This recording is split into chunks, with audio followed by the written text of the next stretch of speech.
Dito sa Papa Dudut Stories, ikaw ay hindi nag-iisa.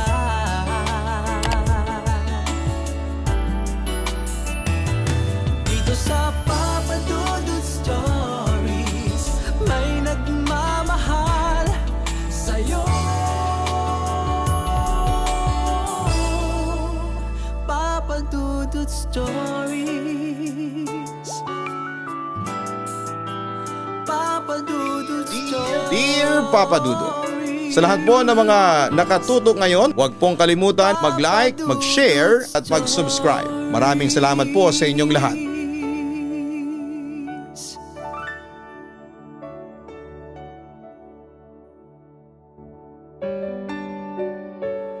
Ang natatanging ganda ng kalikasan ng siyang minsan ay ating nagiging takbuhan kapag tayo ay napapagod sa mga pang-araw-araw nating gawain sa buhay. Ngunit may mga pagkakataong ang ating tinuturing na sandalan ay siya ding nagdadala sa atin ng kapahamakan. Dear Papa Dudut, bago ko po simulan ang aking istorya, ay nais ko lamang pong batiin ang inyong programa sa patuloy nitong pagbibigay ng pagkakataon sa amin upang makapagbahagi ng aming mga karanasan. Isa din po ako sa inyong mga avid listener na laging nakaantabay sa inyong channel para makarinig ng iba't ibang kwento ng mga nagpapadala ng liham sa inyo. Dahil na din po sa madalas kong pakikinig ay nagkaroon ako ng lakas ng loob na ibahagi ang isang pangyayari sa aking buhay na hanggang ngayon ay nagdadala pa din ng takot sa aking pagkatao. Tawagin niyo na lamang po ako sa pangalang Raya, taga Quezon City at isang office worker. Hindi na bago sa linya ng aking trabaho ang stress at pressure. Minsan dahil sa dami ng aming mga ginagawa, sabayan pa ng minsay may bida-bida kang katrabaho. Kaya naman po kapag nakakaramdam na ako ng burnt out, ay nagiging takbuhan ko ang aking hobby na pag-akyat sa bundok. Suki na nga ata ako ng mga hiking agencies dahil sa dalas kong umakyat ng bundok. Nagsimula ang hilig kong ito noong bandang mga 2017. Nayaya lang ako ng isa sa mga kakilala ko at sa hindi inaasahang pagkakataon ay nagustuhan ko ito. Kahit pa nga masakit minsan sa katawan, sa tuwing umaakyat kasi ako pakiramdam ko ay nawawala lahat ng problemang dala-dala ko dahil sa ganda ng scenery na aming nadadaanan sa mga trail. Iba kasi ang hatid ng sariwang hangin at ang tunog ng kalikasan. Nakaka-relax at talaga namang mag-i-enjoy ka dahil sa mga kwento din ng mga makakasama ninyo habang nag-hike. Mahilig din kasi talaga akong makinig ng mga istorya ng buhay ng ibang tao. Kaya parang bonus na din yon. Feeling ko kasi marami akong natututunan sa kanila na maaari ko ding may apply sa aking sarili. Sa dami na nga ng mga naakyat kong bundok ay kilala na din ako ng mga guide. Kaya naman nang magkaroon ng bagong hiking destination, ang isa sa kanila ay agad niya akong niyaya na maging joiner dito. Kadalasan ay mag-isa na lamang ako na sumasama sa mga hiking pero this time, naisipan kong ngayain ang aking best friend na si Lena, hindi niya tunay na pangalan, na matagal nang nagsasabi sa akin na gusto niyang maranasan ang saya ng pag-akyat sa mga bundok. Since beginner's trail naman ang aming destinasyon, ay swak na swak ito para sa baguhang kagaya niya. Pagkasabi ko pa lamang sa kanya ng aming pupuntahan ay agad-agad siyang pumayag. Excited pa nga kaming dalawa na nagplano ng aming mga gagawin at mga dadalhin kagaya ng mga pagkain na aming pagsasaluhan at mga gamit na kailangan niya since first time niyang aakyat Papa Dudut. 2 bundok ang aakyatin namin. Magkalapit lang naman kasi ang lokasyon ng mga ito. Biyernes ng gabi ang alis namin, kaya naman kahit may pasok pa kami ng araw na yon ay okay lang. Malapit lang naman sa amin yung pick up location at alas 10 pa ng gabi ang oras na dadaanan kami, kaya ayos lang kahit na after work na kaming mag-asikaso. Huwebes pa lang naman ay nakahanda na ang aking mga dadalhin at sarili ko na lamang ang aking aayusin pagka-uwi galing trabaho. Ganito naman ako lagi sa tuwing nagkakaroon ng schedule sa mga usual na hiking spots na alam ko. Dumating ang araw na aming pinakahihintay. Nakita muna kami sa isang mall para mag-dinner bago kami dumiretso sa pick-up location. Nang matapos kami ay hinintay na lang namin ang sasakyan na siyang magsisilbi naming service papunta sa aming destination. Nang gabing yon ay hindi ko maintindihan ang aking nararamdaman. Kabado ako na parang ewan. Sanay naman na ako sa ganitong mga lakad pero first time para sa akin. Ang kakaibang sensasyon na ito. Napansin naman ni Leyna ang aking pagkabalisa. Kaya tinanong niya ako kung ano ang problema. Sinabi ko ang kakaibang nararamdaman ko sa kanya. At natatawa lamang niya akong biniro na sobrang excited ko daw ata kasi. Dahil sa kanyang sinabi ay ipinagsawalang bahala ko na lamang ang mabigat na sensasyon na yon. At inisip na baka nga dahil sobrang natutuwa lang ako ngayon, nakasama ko ang best friend ko kaya ganoon ang nararamdaman ko. Sa buong biyahe ay natulog lamang kami. Bababa lang para sa stopover at pagbili ng mga snacks. Madaling araw din ang makarating kami sa aming unang destinasyon. January pa lamang noon kaya naman sumalubong sa amin ang napakalamig na hangin. Kahit na nga naka-jacket na kami ay tumatagos pa din ang lamig nito sa aming mga katawan. Natatawa ako noon kay Leyna kasi kita ko na nanginginig at panay ang tago ng kamay niya sa bulsa ng jacket na kanyang suot. Nakalimutan ko din kasing sabihin sa kanya na gano'n ang bubungad sa amin kaya hindi siya nakapagdala ng gloves na isa din sa mga kailangan para sa hiking. Sinimula na din namin agad ang pag-akyat dahil may oras kaming sinusunod. Iwas din ba na maabutan ng katirikan ng araw? Asaran at kwentuhan habang umaakyat ang ginawa namin. May mga nakilala din kaming mga bagong tao. Wiling-wili kami sa mga kinikwento nila sa amin na mga experience dahil mga veteranong hiker na din sila. Di naman nahirapang makisabay sa amin si Leyna sa pag-akyat dahil sanay din sa lakaran ng babaeng ito. Kaya naman parang naging sisiw din sa kanya ang akyatan na ganito. Kaya nga tiwala din ako na yayayain siya. Kasi alam kong kayang-kaya niya ito. Na-inspire din siya na ipagpatuloy ang pag-hiking after nito dahil na din sa mga nakakatuwang istorya na kanyang narinig mula sa ibang kasama namin. Nalibang na din ako sa mga pinag-uusapan namin kaya naman yung kabang nararamdaman ko noong mga nasa biyahe kami ay nawala na rin. Bago ang lunchtime ay nakababa na rin kami sa unang bundok. Namili muna kami ng mga pasalubong at souvenir doon bago muling sumakay sa sasakyan para pumunta sa pangalawang destinasyon namin. Mga 45 minutes to 1 hour din ang bubunuin namin sa biyahe bago kami makarating sa aming susunod na destinasyon. Habang binabaybay namin ang daan ay may mga napag-usapan ang aming mga kasama tungkol sa susunod na bundok na aming aakyatin. Base sa kanilang mga kwento, meron daw nakikita ditong mga kakaibang bagay ang ilang hikers na nakaakyat na din dito kaya importante daw na nakasunod ka talaga sa grupo mo dahil may posibilidad na mawala ka dito. Hindi naman namin pinagtuunan ng pansin ni Leyna ang bagay na yon. Madalas naman kasi sa mga ganong kwento ay hiker's story lang. Kumbaga ay maikukumpara siya sa mga camping bonfire stories kung saan ay nagkwekwentuhan kayo ng mga nakakatakot na bagay or nag-open forum. Di naman ako mahilig maniwala sa ganong mga haka-haka. Lalo pa nga at sa tagal ko nang umaakyat ng bundok ay hindi pa ako nakaka-encounter ng sinasabi nilang mga kakaibang bagay na yon. Nang makarating kami doon ay mas na-excite kami ni Leyna. Ang ganda kasi talaga ng view. Punong-puno ito ng pine trees na magsisilbing lilimo sa init ng sikat ng araw.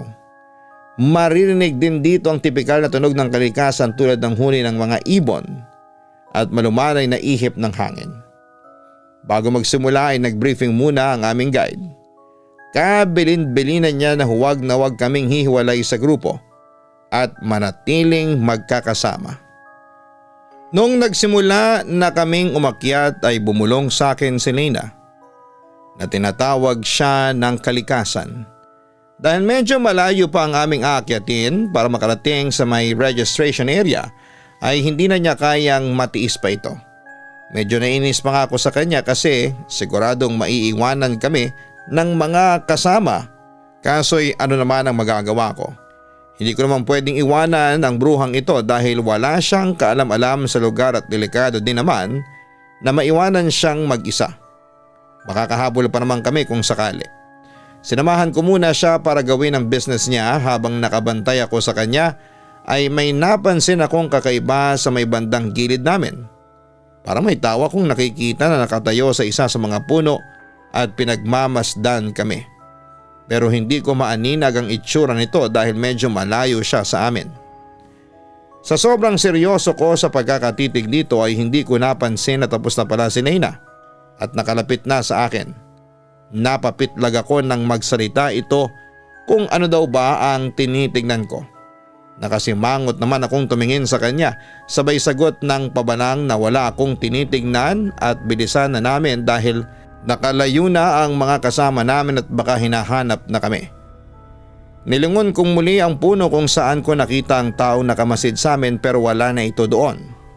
Maraming isa ito sa mga taga roon na umakyat din ng bundok para manguha ng mga itinanim nila dito. Marami kasing tanim dito tulad ng labanos at lettuce dahil malamig nga ang klima sa lugar na ito.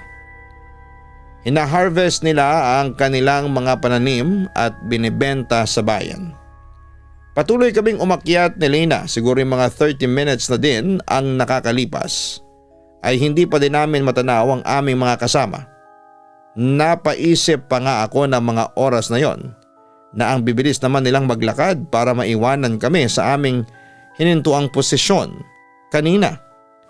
Naghanap-hanap din ako ng maaaring mapagtanungan para malaman kung saan ang lokasyon ng aming stopover bago umakyat sa summit ng bundok. Pero ni isang taga roon ay wala akong nakita. Nagpatuloy lamang kami sa aming hiking. Pero maya-maya pa ay tila nakakaramdam na din si Leyna ng kakaiba. Parang paikot-ikot lang kasi kami doon at bumabalik lamang sa isang lugar. Bumalik ang kabang nararamdaman ko noong gabi na nasa biyahe pa lamang kami. Ibang kabog ng aking dibdib.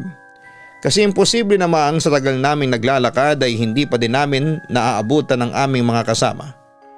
Hindi din posible na hindi kami hanapin ng aming guide dahil sagutin nila kami if ever na mawala kami sa lugar na yon. Kung kanina ay maingay kami at nagkwekwentuhan, ngayon ay tahimik na lamang kami. Parehas kaming hindi mapakali dahil hindi na normal ang nangyayari sa amin. Inikutan ko ng tingin ang aming lokasyon. Sa pangalawang pagkakataon ay nakita kong muli ang taong nakamasid sa amin kanina. Mas malapit na ito kaya naman doon ko napagtanto na hindi ito tao. Hindi ko din alam kung ano siya dahil parang anino lamang ang itsura niya. Itim na hugis tao at ang mga mata nito ay namumuti. Pati ang labi nito ay itim din ang kulay. Maliit lamang ito na parang bata pero ang itsura nito ay may mga wrinkles na sa mukha na tila matanda. Hindi ko na ito binanggit kay Lena dahil ramdam ko na kinakabahan na siya sa nangyayari sa amin. Baka dumagdag lang ito sa kanyang alalahanin. Ang ginawa ko na lamang ay nagkunwari akong hindi ko nakikita ang itim na nilalang na yon. Kahit gusto kong umiyak na mga oras na yon dahil sa halong pagod, kaba at frustrations, ay hindi ko magawa dahil kailangan lakasan ko ang aking loob para sa aming dalawa. Dahil nga tahimik na din kami ni Lena, mas rinig na namin ang mga tunog ng kuliglig sa paligid na mas nakapagpadagdag pa sa aming takot ng mga oras na yon. Hindi ko na alam ang gagawin ko ng panahon na yon, Papa Dudut. Para bang blanko ang aking isipan at hindi ako makapag-isip ng maayos. Maya-maya ay nagaya si Lena na magpahinga muna dahil nakakaramdam na siya ng pagod. Tahimik lamang kaming nakatitig sa kawalan habang nag-iisip kung ano ang gagawin namin para makabalik sa aming kasamang grupo. Ilang minuto pa ang lumipas at nagpatuloy na kami sa aming paghahanap sa aming mga kasama. Para hindi namin masyadong maramdaman ang takot ay nagkwentuhan kami ng aming mga karanasan at mga kalokohan namin noong kami nasa college pa. Kahit paano ay nakalimot kami sa aming sitwasyon at nadagdagan ang aming lakas na magpatuloy sa aming paglalakad. Ngunit tulad ng nauna naming pagsubok ay ganun pa rin ang nangyari sa amin. Tila pabalik-balik lamang kami sa mahaba at makipot na daan na yon paakyat sa bundok. Dito ko naisip na mukhang napaglalaruan na kami ng kung anong nilalang sa lugar na yon. Naalala ko noon ang sabi sa akin ng mga dati ko nang nakasama sa hiking, na kapag daw parang pabalik-balik ka sa isang hindi pamilyar na lugar sa iyo, dapat daw ay baliktarin mo ang iyong mga damit. Kaya naman lakas loob ko nang sinabi kay Lena na mukhang naliligaw na kami at may naglalaro sa amin. Tahimik lamang siya, Papa Dudut, marahil ay ganon din ang pakiramdam niya na hindi na normal ang nangyayaring yon at may ibang nilalang nang sangkot dito. Nagsuggest ako sa kanya na baliktarin namin ang aming damit. Wala namang mawawala sa amin kung susubukan namin gawin ang mga kasabihan na yon. Pansamantala kaming huminto upang gawin ang aming plano. Habang ang isa sa amin ay nagbabaliktad ng kanyang damit, ang isa naman ay nakabantay kung sakaling may taong mapapadaan sa aming kinakalagyan.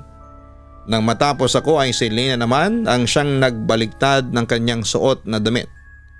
Ako naman ang siyang nagmasid sa paligid, paikot-ikot lamang ang aking paningin sa paligid nang mahagip muli ng aking mga mata ang itim na nilalang na kanina pang sumusunod sa amin. Nanlamig ang aking buong katawan nang makita kong unti-unti siyang lumapit sa amin ni Lena. Kasalukuyang abala pa siya sa kanyang ginagawa. Habang paatras ako ng paatras noon ay palapit naman siya ng palapit sa amin. Kahit gustuhin kong tumakbo ay hindi ko magawa dahil bukod sa hindi makagalaw ang aking mga paa ay maiiwanan din si Lena doon. Tinanong ko noon si Lena kung malapit na ba siyang matapos pero hindi ito sumagot. Naiinis na may pagmamadali ko ulit siyang tinanong kung tapos na ba siya. Muli wala akong nakuhang kasagutan. Nagtataka ako kung bakit hindi siya sumasagot sa akin.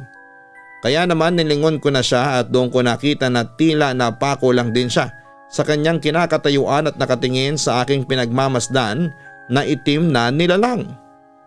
Ngayon kasi nakangiti na ito nang nakakaloko sa amin na para bang nais kaming asarin dahil hindi nga kami makaalis sa lugar na yon.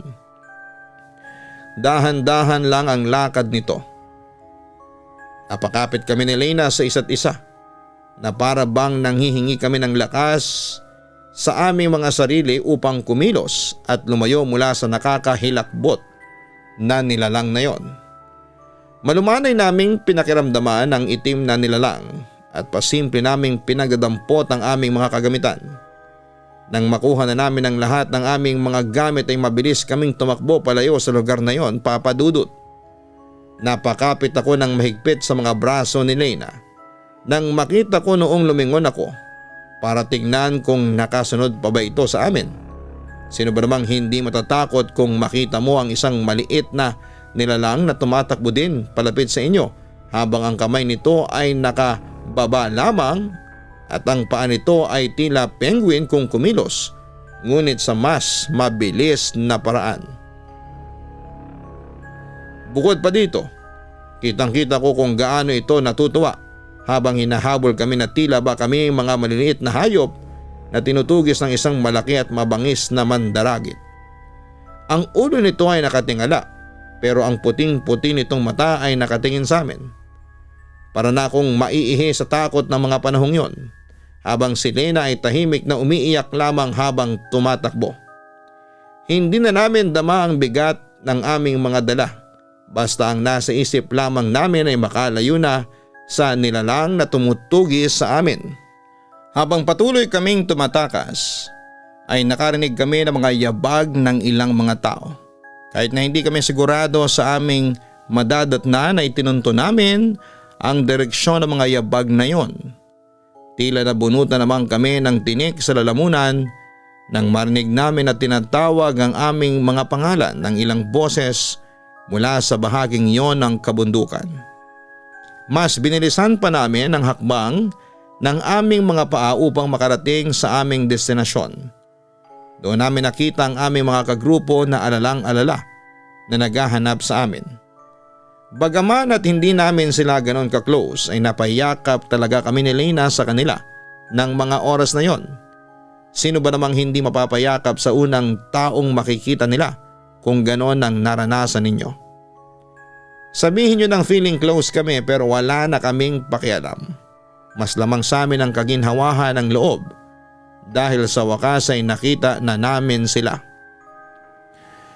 Lumingon muli kami ni Leyna mula sa aming pinanggalingan upang i-check kung nandun pa ang humahabol sa amin. Pero hindi na namin ito nasilayan at tila na wala na lamang ito na parang bula. Nang makapagpahinga na kami kahit papaano ay agad kaming tinanong ng aming guide kung saan daw ba kami nagsusuot at bigla na lamang kaming nawala. Halos 2 oras daw nila kaming hinahanap pero kahit na anong balik nila sa aming pinanggalingan ay hindi nila kami matagpuan. Ipinaliwanag namin na pansamantala lang kaming huminto dahil nga tinawag si Leyna ng kalikasan. Pero nang sumunod na kami sa kanila ay hindi din namin sila makita. Doon din namin kinuwento ang lahat ng nangyari sa amin. Simula nang una kong makita ang itim na nilalang hanggang sa tuluyan na namin silang matagpuan. Matapos ang aming pagsasanaysay ay niyakap kami ng iba naming mga kasama. Dahil na rin doon ay hindi na kami tumuloy sa aming pag-akyat. Hingi kami ng hingi ng pasensya sa aming mga kasama dahil pati sila ay nadamay sa aming naging pagkakamali. Mabuti na lamang at mabait sila at naintindihan nila ang aming sitwasyon. Sinabi nila sa amin na hindi na importante ang pag-akyat at ang mahalaga lamang sa kanila ay ligtas kaming nakabalik at hindi kami nahuli ng kung anumang nilalang na humabol sa amin. Pagkababa namin sa may paradahan ng sasakyan ay may naghihintay din sa amin ng mga lokal ng lugar. Noong hindi pa nila kami mahanap ay nagpatulong din sila sa mga lokal dahil mas kabisado ng mga ito ang bisinidad ng bundok. Kinausap nila kami at tinanong kung ayos lang daw ba kami. Sanagot naman namin sila na okay lamang kami at medyo naligaw lang. Nagulat kami nang bigla nila kaming tanungin kung nakita daw ba namin ang isang itim na tao habang hinahanap namin ang daan pabalik. Nang kinumpirma namin ang kanilang sapantaha ay nagbulungan ng mga ito at sinabing may nabiktima na naman ito. Doon sa amin ikinuwento ng mga lokal na hindi daw kami ang unang naging biktima ng nilalang na yon. Madami ng mga hikers ang pinuntirya nito, lalo na yung mga nag-iisa lamang o nasa malit na grupo lamang. Kaya nga daw binabalaan nila ang mga dayo sa kanila na iwasang maiwanang mag-isa dahil delikado ito lalo pa nga at nananakit ang elementong ito. Ayon sa kanila, tinatawag itong itim na engkanto sa kanilang lugar. Ang ganitong uri daw ng nilalang ay may mapanakit at marahas na ugali, lalo na kung nakursunadahan ka ng mga ito. Nung una naman daw ay nananahimik lamang ang uri nila at ang nababalitaan lamang ng mga taga-roon ay nagpapakita lamang ito. Pero hindi naman ito naniligaw noon ng mga dayo sa kanilang lugar. Ngunit sa paglipas ng panahon at habang nade-develop ang lugar at napuputol ang ilang mga puno sa kabundukang yon, ay nagambalan nila ang itim na engkanto dahilan upang maghiganti ang mga ito sa sinumang dayo na pumupunta sa kanilang lugar. Mapaglaro lamang ito at nalilito ang mga umaakyat sa bundok, ngunit hindi nagtagal ay naging mapanakit na ang mga ito sa iba. May iba raw na bigla na lamang nababalian ng paa dahil bigla daw napatid sa kung anong hindi may paliwanag na bagay. Ang ilan naman ay nawawala ng gamit at nakikita sa masukal na bahagi ng bundok kung saan delikadong puntahan. Maswerte daw kami dahil hindi kami sinakta ng itim na engkanto at niligaw lamang kami. Buti din daw at nabaliktad namin ang damit namin dahilan upang makawala kami mula sa ilusyong ginawa nito na siyang nagkulong sa amin sa bahaging yon ng bundok. Hindi na lamang namin binanggit na muntikan na din kaming mapahamak kung hindi kami nakatakas mula sa nilalang na yon. Paano na lamang pala kung naabutan niya kami? Ano kaya ang mangyayari sa amin? Nagpahinga na lamang muna kami doon bago umuwi. Bagaman at may ganong pangyayari sa amin, ay nagpapasalamat pa din kami na ligtas kami na nakabalik ng maayos sa aming mga kasamahan. Napagalitan kami ng aming guide dahil sa ginawa naming paghiwalay sa grupo. Tinanggap lang namin ang mga sermon nito dahil mali naman talaga ang ginawa namin. Dito din umamin sa akin si Lena na lapitin daw talaga siya ng mga kakaibang nilalang. Kaya nga dati ay iwas na iwas siya sa mga mountain area dahil nakakakita din talaga siya ng mga kakaibang bagay doon. Bago pa man daw kami habulin ng itim na engkanto ay napapansin na niya ito pero hindi niya sinasabi sa akin dahil nga baka matakot ako. Sa totoo lang kasi, yung tapang na naipakita ko noong nandun kami ay dala lamang marahil ng adrenaline rush at kagustuhan ko na maprotektahan din ang aking kaibigan. Hindi kasi talaga ako fan ng ganong mga sitwasyon dahil matatakutin ako. Kaya ganoon na lamang din ang paglilihim sa akin ni Lena dahil alam niya na ganoon nga ako. Hindi din daw niya kasi ini-entertain ang isipin na sinusundan kami ng kung anong elemento dahil mas na-attract daw ito kapag mas pinansin mo. Ang mahalaga daw ay tapos na ito at walang anumang nangyari sa amin. Sa pag-aakala namin na ayos na ang lahat ay umalis na kami ay naging panatag na ang aming loob na ayos na ang lahat. Pero nagkamali pala kami dahil late na nga kaming nakauwi. Napagpasyahan namin ni Leila na makisleep over sa amin. Habang nasa biyahe pa lamang kami ay hindi na naman ako mapalagay. Hindi pa nga kami nakakalayo masyado sa lugar ay may kakaiba na naman akong nararamdaman. Pero this time ay sa loob na ng aming sinasakyang service. Napansin ko din ang panay na pagtingin ni Lena sa bakanting upuan sa dulo ng sasakyan. Kinalabit ko siya at tinanong kung ano ang problema at bakit tingin siya ng tingin dito. Alanganin siyang ngumiti sa akin sabay bulong na mukhang sinundan niya tayo. Bukod sa lamig ng aircon ay nadagdagan pa ang panlalamig ko sa sinabi niyang yon. Di ko tuloy na iwasan na mapatingin din sa kanyang nililingon kanina. At tama nga siya. Nandun ang itim na engkanto na nakangiti sa amin. Iniiwas ko agad ang aking tingin doon. Hindi ko alam kung ano ang gagawin. Lalo pa nga at posibleng sumama ito sa amin sa pag-uwi. Nang huminto kami sa isang gas station ay agad kinausap ni Lena ang aming guide at sinabi ang aming concern. Halatang takot sa aming guide kaya naman nagtanong siya sa aming driver na sinasabing maraming alam sa ganong sitwasyon kung ano ang dapat na gawin para hindi sumama sa amin ang itim na nilalang na ito.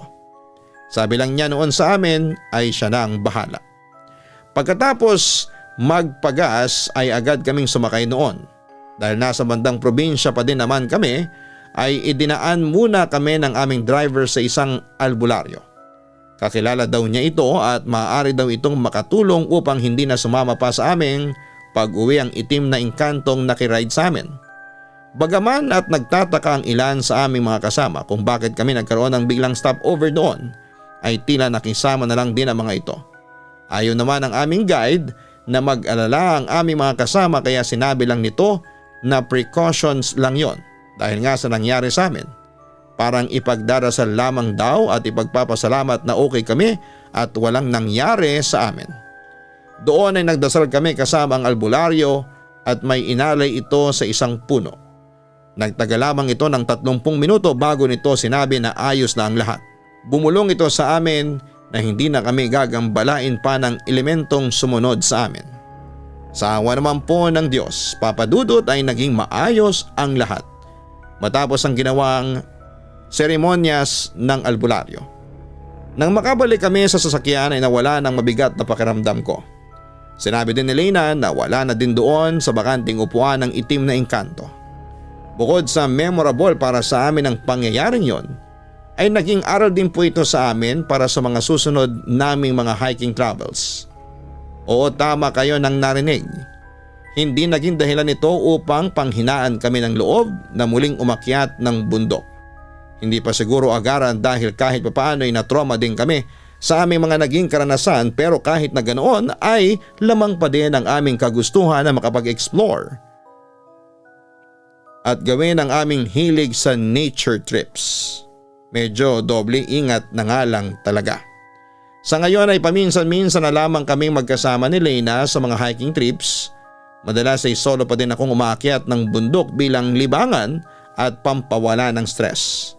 So far ay yun lamang ang pagkakataon na may nangyari sa aking nakakatakot na karanasan. And hopefully ay ito na rin po ang huli. Hanggang dito na lamang po ang liham ko, Papa Dudut. Maraming salamat po sa inyong pakikinig at naway magsilbing paalala din sa iba ang aming naging karanasan. Lubos na gumagalang, Raya. Minsan ang mga bagay na maganda sa ating paningin ay may mga tinatago ding lihim. Tulad ng ating inang kalikasan, sa gitna ng taglay nitong kagandahan ay may nagkukubli na mga elementong hindi natin inaasahan. Kaya naman sa tuwing tayo ay nag-explore katulad nila Raya at Lena ay matuto tayong igalang at isaalang-alang ang ating mga nasa paligid upang hindi tayo mapahamak at wala tayong magambalang ibang naninirahan dito. Huwag pong kalimutan na suportahan ang Kaistorya YouTube channel para po sa aming araw-araw, gabi-gabing pag-upload ng mga horror stories. Again, ang hahanapin niyo po ay Kaistorya YouTube channel. Ang link po niyan ay nasa main homepage po ng channel na ito. Likewise, silipin niyo po ang Gian Gianna Vlogs. Yan naman po ang aming personal family vlogs. Salamat po sa mga subscribers and mga viewers.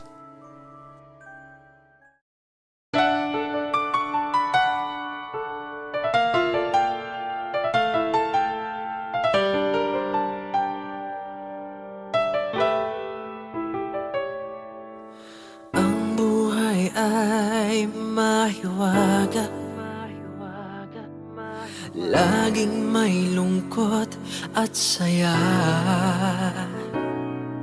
Sa Papa Dudut Stories, laging may karamay ka.